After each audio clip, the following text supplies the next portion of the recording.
जय श्री कृष्णा। नमस्कार दोस्तों। क्या तक्षक केवल एक नाग था जिसने राजा परीक्षित को डसा था, या फिर तक्षक हमारे भीतर छिपी उस शक्ति का नाम है जो धीरे धीरे मनुष्य के अहंकार, मोह और समय को निगल जाती है। श्रीमद् भागवत में तक्षक की कथा केवल मृत्यु की कहानी नहीं, बल्कि आत्मा को जगाने वाला गहरा आध्यात्मिक संकेत है। आज हम जानेंगे तक्षक का प्रतीकात्मक और आध्यात्मिक अर्थ क्या है। महाभारत और भागवत के अनुसार राजा परीक्षित को शाप मिला था कि 7वें दिन तक्षक नाग उन्हें डसेगा। राजा ने बचने के अनेक प्रयास किए, महल बनवाए, सुरक्षा बढ़वाई, लेकिन अंत में तक्षक ने आकर अपना कार्य पूरा किया।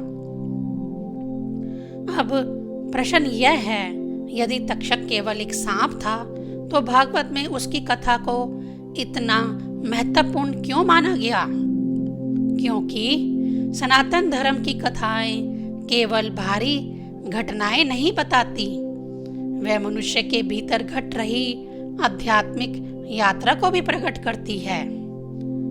तक्षक उस समय का प्रतीक है जो धीरे धीरे हर शरीर को समाप्त कर देता है, चाहे राजा हो, ऋषि हो या साधारण मनुष्य।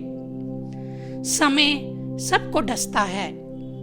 राजा परीक्षित संसार की उस चेतना का प्रतीक है जो मृत्यु से बचना चाहती है, लेकिन तक्षक बताता है जो जन्मा है उसका अंत निश्चित है। परीक्षित राजा थे, शक्तिशाली थे, लेकिन एक छोटी सी भूल में उन्होंने एक ऋषि का अपमान कर दिया। यहीं से तक्षक का प्रवेश शुरू होता है।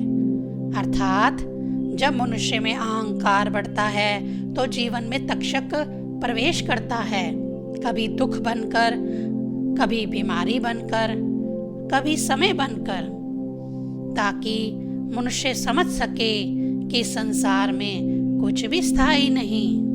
नाग का विष केवल शरीर को नहीं मारता, आध्यात्मिक रूप से विष का अर्थ है क्रोध, ईर्ष्या, लोभ, मोह, द्वेष।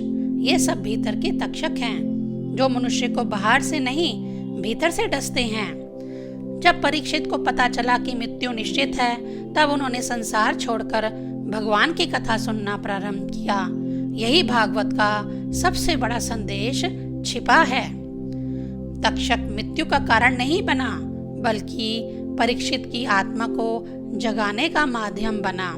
यदि तक्षक नहीं आता तो शायद परीक्षित कभी भगवान की शरण में ना जाते। कभी कभी जीवन के सबसे बड़े दुख मनुष्य की सबसे बड़ी आध्यात्मिक जागृति बन जाते हैं। भागवत हमें बताती है तक्षक से बचना संभव नहीं, लेकिन तक्षक के भय से मुक्त होना संभव है। कैसे? जब मनुष्य शरीर से ऊपर उठकर आत्मा को पहचान लेता है, तब मृत्यु भी भय नहीं रहती। इसीलिए परीक्षित ने अंत समय में रोना नहीं चुना, उन्होंने श्रीमद् भागवत सुनी। क्योंकि जो भगवान की कथा में प्रवेश कर जाता है वह मृत्यु के भय से बाहर आ जाता है। तो अगली बार जब आप तक्षक का नाम सुने तो केवल एक नाग मत देखिए, उसे समय समझिए, अहंकार समझिए, भीतर के विष समझिए, और साथ ही उसे आत्मा को जगाने वाली ईश्वर की चेतावनी भी समझिए। क्योंकि कभी कभी जीवन का तक्षक ही हमें भगवान तक पहुंचाता है। यदि यह आध्यात्मिक रहस्य आपको अच्छा लगा हो तो वीडियो को लाइक करें, शेयर करें और चैनल को सब्सक्राइब जरूर करें। हरि ओम।